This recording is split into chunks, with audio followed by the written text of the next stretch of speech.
Welcome everyone to today's webinar. We generally do a couple of webinars a month. Some of them are just introductions to ClubExpress for those people that are interested in evaluating an association management solution. And some of them are deep dives into particular modules or features. And today we're doing one of those. Sometimes they are sort of role-based. We've done ClubExpress for treasurers or ClubExpress for member managers. So there's little different audiences for each of these webinars. Let's take care of a little bit of housekeeping. All the phones and microphones are muted, so any questions should be entered into the chat window. And Jeffrey is monitoring the chat, and we'll try to answer questions as they come up. And we will revisit the chat window at the end of the demonstration to see if there were any questions that were not already addressed. And this is particularly useful for those who are viewing the webinar as a recording. And speaking of recordings, webinars are available on the clubexpress.com Cool Stuff page. So if you go to clubexpress.com, then click on Cool Stuff and click on the Webinars tab, you'll see a schedule of upcoming webinars along with a list of recorded webinars. Similarly, there is a tab for video tutorials. And these are much shorter than the webinars, and these are really targeted towards individual functions. All of the videos are actually housed on YouTube. So if you're watching one of the videos, you can click on the subscribe button and optionally on the notify bell so that you can be notified whenever new content appears. And finally, if you're using ClubExpress, and particularly if you like using ClubExpress and it's working really well for your organization, we'd appreciate it if you'd go to clubexpress.com/reviews and leave a review so people can know about your experience with using ClubExpress and how your organization is benefiting from it. So today we're going to be talking about membership cards. And recently published a tutorial on membership cards. It's a 6-minute introduction. We're going to do a little bit of a deeper dive today and maybe do some demonstrations. And so membership cards is an optional feature. This is not built into ClubExpress as part of your normal subscription. This is a feature that can be added on. And this allows your members or your administrators, but particularly your members, to download a digital membership card. This downloaded card can be displayed on their mobile device or on their computer, and they can print their card. So these cards are often used by people as a way of identifying themselves. And it's typically used when, say, checking in for events or recording attendance on events or at the check-in desk, or to receive discounts at local merchants. You might go to a coffee shop and show that you're a member of a particular club, and they give you some sort of a discount. What's nice about the card is that you can have pretty much any design that you want. And it can include and should include fields from the database. Things like the member name, their expiration, the member number, things like that. There's a one-time fee of $400 to implement the membership cards for your website. So let's talk about what we're going to demo today. So we're going to look at it both from a member standpoint and from an administrator standpoint. From members, how do they download their membership card? And then how do they print their card? From an administrator side, we're going to show how you might use a member's card, say if they're at a check-in desk or marking attendance for an event. And if you put a barcode on the membership card, that can be accessed either by a scanner or by a camera. The camera has only been enabled at the moment for event attendance. We'll take a look at some of the check-in desk options, and we'll look at what it's like using this from an administrative standpoint to access, say, a barcode on someone's membership card, both from a mobile device and from a desktop computer. And then we'll talk about, well, how do you go about requesting that ClubExpress install membership cards onto your site? What kind of graphics do you need to prepare? What data fields can you select from? And what other options can you select from? I'll get to this one in a little bit, but I just wanted to show you that this is a typical setup that I've got set up right next to me, just with a little webcam that can be pointed down at a membership card. So if you had something like an event and people were coming to the event, you were marking attendance, they could hand you their card, you put it down on the desk, it scans the code right away, and then you're on to your next step. What you should be seeing now is one of our demo clubs, and this is the Northwest Balloon Club. It's not a real club, but we use this for a lot of our demonstrations. And we are currently logged in as a member, whose name is Jenny Cho. And because membership cards have been enabled on this site, she can print her own card. You don't have to print out cards and mail them to people. What you can do is she would click on her name, choose profile. On the first section here, there is a link for her to download the membership card.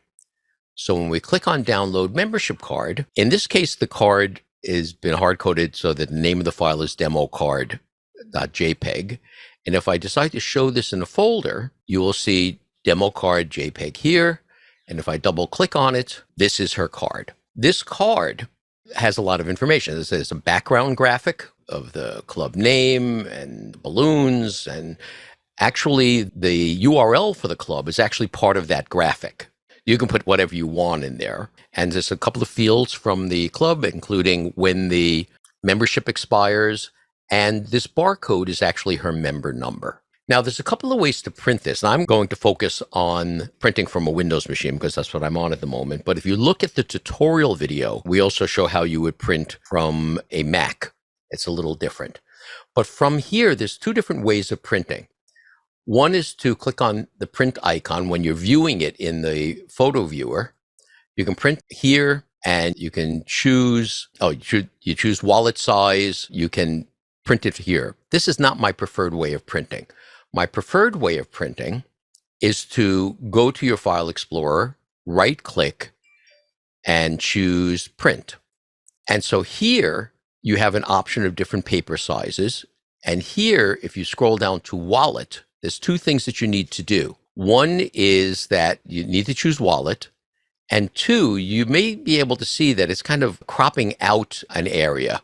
So you want to uncheck Fit Picture to Frame. So now it shows the entire graphic. What's kind of nice about this particular tool is that if you specify more than one copy of a picture, if I specify 2, 3, say 4 copies of the picture, what it will do is it'll make 4 identical copies. So this way, if you mess it up when you're trying to cut it up, or you just have some extras, this way you can have up to 9 on a page here, and it will print out all 9. So I tend to prefer this because I like having the extra around. As long as I'm using the piece of paper, I don't mind using a little bit of extra ink. So this is a way that they can print it. Now, let me see if I can show you something. So here, I am logged in as Jenny Cho on a phone. If I go to her profile, again, I can download the membership card to the Photos album. And what's nice about that is this one I downloaded Martin Smith. But the thing is that she could have this on her phone, and this particular tool doesn't show the photos in a frame. But the point is she could come in and have the photo on her phone and then walk up to someone who's taking attendance and let them scan the photo directly from her phone rather than having to dig out a membership card from the wallet. So anytime that you can scan a picture of a paper membership card, you can also scan from the phone. Cameras are good for this, and there are some tweaks that you'll see in scanners when we talk about that in a moment. So that's from the member side of things. I'm going to log in. Are there any questions from the member side of things before we go on to the administrator side of things? So one question is, where is the barcode located on the card? It can be anywhere you want. There's no specific place where the barcode could be located. The only thing that will impact that sometimes is how big your membership numbers are. We may tell you that you need to move it from right to left or up or down to make more space for it. But it can be anywhere on the barcode. All right. So I'm going to log in as Martin Smith. And Martin is an administrator. And I choose login. And there's a couple of things to show where you would use it. So we have this thing called the check-in desk. And the check-in desk is where you can just check in people. For example, if someone's got a country club and they just need to check in and out, so this isn't event specific. You're just checking in and then arguably checking out. And you can search for people by last name, for example, and get a list of all these people, and you can find someone and scroll down to the bottom and either check them in or check them out. Or If you knew their member number, you could type that in. Now, the thing is, if you've got membership cards with a barcode, well, first of all, if you just put their member number on the membership card, forgetting about barcode for a minute, and they hand you their card, you say, oh, you're member 12345. You don't have to go search them by last name. You can just type in the member. But if you have a barcode, you can place your cursor on the field and scan the barcode, and it will find the person and do the search. And there are certain options that can be enabled for this. So one of those options for the check-in desk is the member number search length. Say all of your numbers are 5 digits long. When you type in that member number and hit the 5th digit, it will try to do a search. If you add more numbers than that, it'll just wait for you to click search again. It also gives you the option of setting a cursor start field. So this way, when you go to the page, it goes directly to that field. You can also decide whether or not you want to clear the search fields after check-in. So this way, every time you choose check-in, it'll just jump back to that field ready for the next field. So if we wanted here, we would go, say, to member number and just make it easy to scan. The other thing is that you can decide whether or not your members can check themselves in. So it might just be that they're saying, okay, I did a work day, came and I helped clean up the theater or whatever it is that you're working on. And members here, you just kind of record your own in and out times. From the check-in desk manager, I'll just show you, this is an example of I checked in Daniel Cho earlier this morning and then checked him out a minute later. So when you check people in, you can check people out. You don't have to check them out, but this is just a running log of the check-ins. The check-in desk currently only uses scanners, doesn't use a camera.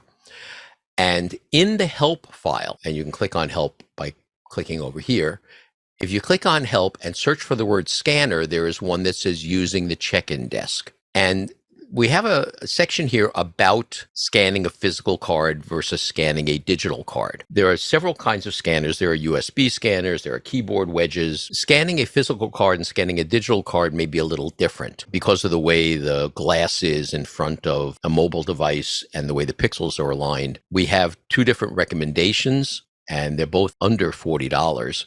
So this is one that's very useful for physical cards. And this one here, this is what's called a 2D scanner, where the other one's a 1D scanner. This works very well for digital. I think the 2D scanner will also scan the 1D, but it doesn't work the other way around. Some of the lasers don't scan the pixels on a phone. Next thing is I'm going to jump over to the calendar.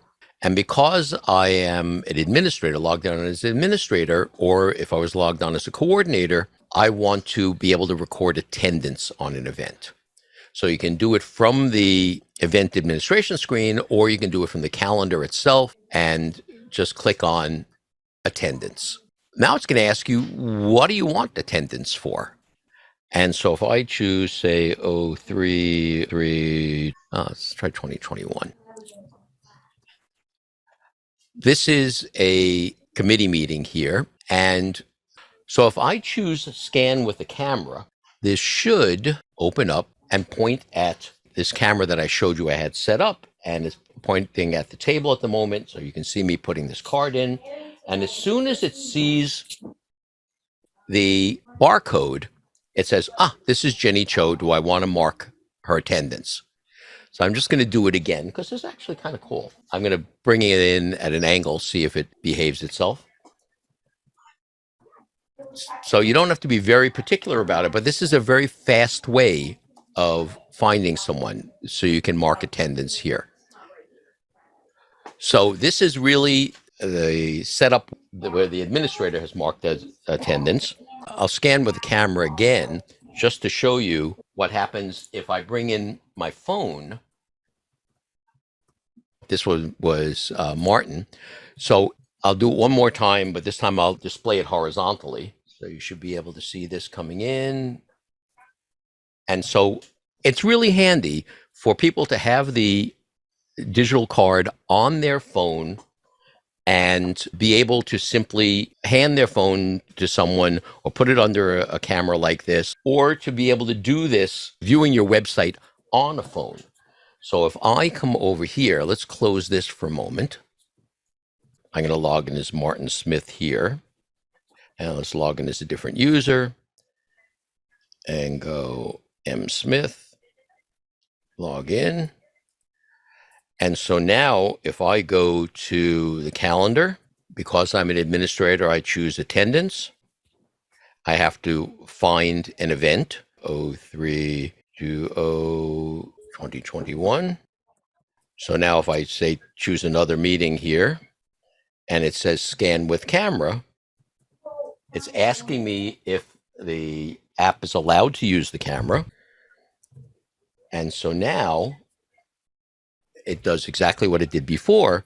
So you don't need to have a scanner. You could have somebody at your event, their check-in desk, not our check-in desk functionality, but where people get their names checked off on a list. You can mark attendance without a scanner. You can simply use a phone and access it on your website. This works on the what's called the mobile web interface. So this is just me viewing this website in Safari on the phone. This is different than if we had a custom app built.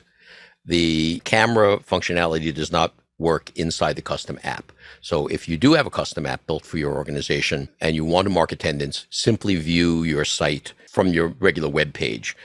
And it's just very simple to use your phone for this.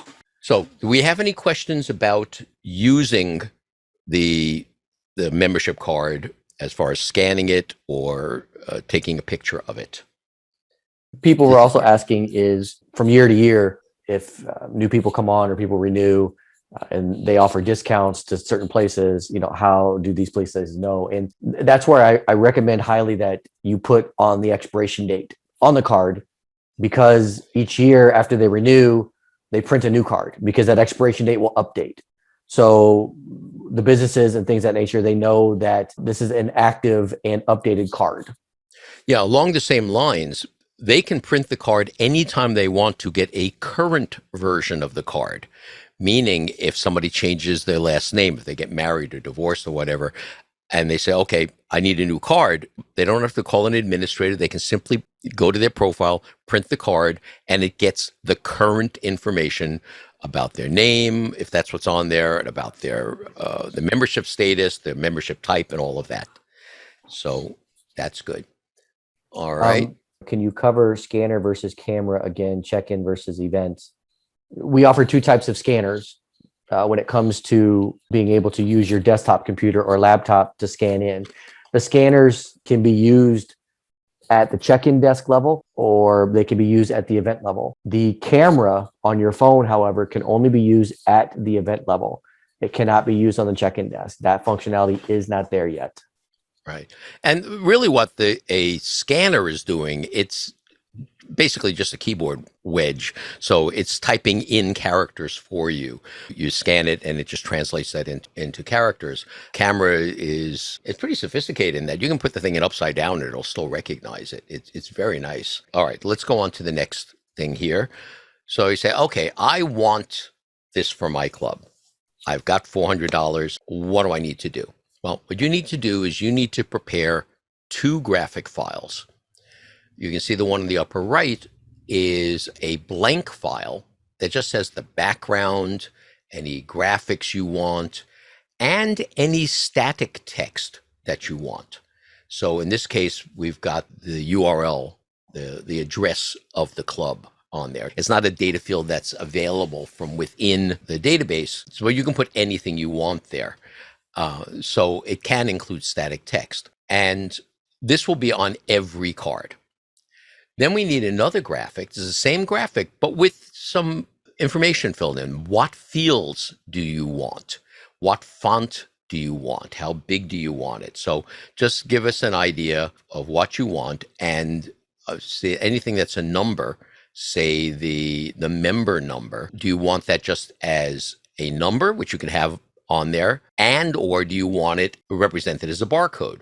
Because you could just have, say, Martin Smith, parentheses, member number, such and such, and you could also have it as a barcode. But that barcode is simply the barcode representation of the member number.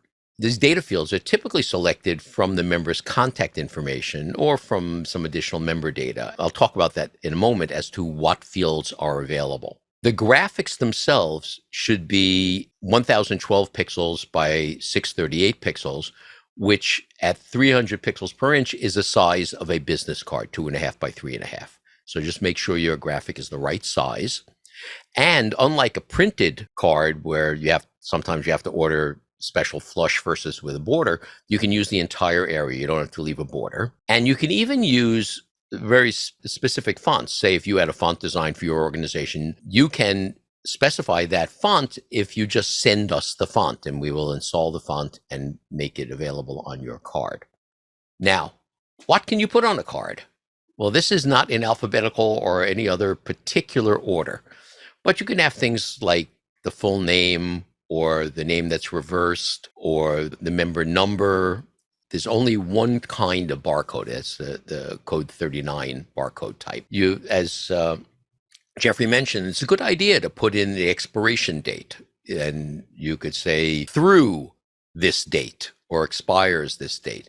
You can put in when they joined or member since. You can put in their spouse's name. You can put in their member's type and level. All these things. Now, if you have a business account, you can set it up like for business types. Instead of having the member name and then the company name underneath it, you could have the company name on top, then the member name underneath it. And of course, you have things like subgroup name for chapter, region, or district, and you can have regular static text, and you can put their address, you can put today's date, printed on such and such a date, or downloaded in such and such a date, or it could be the answer to a particular additional data question. Maybe you have something that says, well, I'm a pilot or chase crew or something that you pick up from their additional data, and you can use today's date. So those are the fields that you can choose from. And there's a couple of other things we need to know. Should cards be enabled for secondary and tertiary members? So for those of you that are not familiar with what that means, one person typically owns the account. This might be a parent, it might be an individual, but for those member types that allow multiple members within the member type, maybe a family membership, one person is the primary, and then you can have secondary and tertiary members. So primary members are the ones who are responsible for the account. They're the ones that pay the bill. They're the ones that manage the account. The secondary members are members just like a primary, except they don't manage the account. But they can log in, they can register for events, they can do everything a primary member can do except the management of the account. Tertiary members, a good example would be in a family where you have one parent is the primary member, their spouse is the secondary member, and their kids are the tertiary members. And the reason why you may want to make kids a tertiary member is that maybe your club or organization has events that include kids. So you want to be able to sign your kids up for things as members, not as guests. And so maybe it's a summer camp, or maybe it's a seminar or some training session or whatever. So the nice thing about this is that the full members, they call it primary or solo member, is charged at a regular rate. Secondary members are charged by ClubExpress at half the regular member fee. And tertiary members do not have a login. They can't log into the system, and they're not charged for it all. So if you have multiple people on your account, having one primary and sometimes many secondaries, like a business account, will have one primary member who manages the account, and the secondary members are people within your organization that can log in and do all that, but they don't get the bill for the account when the renewal comes due. Now, as I mentioned, if your organization does offer business membership, you can have the business name above the member name. And as I showed you before, when I downloaded the file, in this particular download, the file was just called, I think, demo_club. And that's because that's the way it's being stored internally, but demo card rather. But if you want a specific name, so if you wanted it to say NWBC for Northwest Balloon Club .jpg or NWBC card or NWBC member card, let us know and we can make sure that that's the name that will be used when the file is downloaded. So once you've submitted the blank graphic and the sample data graphic, our teams will process your request and send you a sample card with the member data. And once you approve it, the cards are simply made available and they're just installed. So that's really all there is to it. If our team has any questions or something's not fitting right, they'll get back to you. But submitting the right size graphic and the right fields, now that you have this list, which was never available before today, of all of the fields that you can choose from, now we don't have to go bouncing back and forth to say, oh, what fields can we choose from? So this is a new list. Jeffrey, anything kicking around in the chat? People asked in regards to like interest or mailing categories to be added. The answer is no, because there can be more than one, just like when it comes to the subgroup or chapter. If there is only one, then yes. But if things change and there's more than one, it cannot be used because we don't know which one to pull into the system itself. I don't know how many of our organizations are using these cards, but they're really very handy to be able to check into an event, for example. I don't know how many people are printing out boarding passes anymore, as opposed to just handing their phone to the person that's at the gate or handing their phone to security. It's the same kind of thing. People are getting used to simply saying, I want to download this thing and I just want to show it to whoever is checking me in and make it very easy, or whip it out at the coffee shop or whip it out at the florist and say, here, see, I'm a member through December and I'd like my discount. So these are perks that you can give to your members if you are going to have a lot of events or if you've made arrangements with local merchants and things like that. You can start thinking about ways that your members could benefit from this. And if they can benefit from this, or if you can say, oh, if we had this, we could approach these organizations, these stores and such, with the possibility of, well, you can sponsor us and we'll give you this discount and you can have people easily identify themselves as our members. And there's any number of ways of using something like this. And so this is a tool that is available to you if you want it. Jeffrey, any other questions? People were just asking, can each field be a different size and color? The answer is yes. You can make the first name twice as big and bold. You can make the expiration date purple. Another question was, if they want to change the card, is there a fee? If the fields are essentially staying the same and you're not moving them around and you're just replacing like the background image, that's very quick update. And, usually we don't charge a fee. But if you're trying to do a complete redesign and change everything, well, then yes, we're going to charge another fee for that because that's more programming involved. With these things about making different fonts and different sizes and different colors, you have the capability of making absolutely the ugliest membership card that you can imagine. So try not to make something that people are going to be ashamed of looking at, But yes, you have a lot of flexibility here. Use your logo, make it identifiable, make it something that people want to whip it out of their wallet or show it on their phone. It's just another way of people identifying that they are part of your organization. Let me just show you one last thing here. Two things. One is we have a tutorial for membership cards. It's only a 6-minute tutorial. It's a subset of what we talked about, 5 minutes and 40 seconds. So this is the kind of thing that you can present to your board, which is very nice. And the other is unrelated, but a video that I published this morning.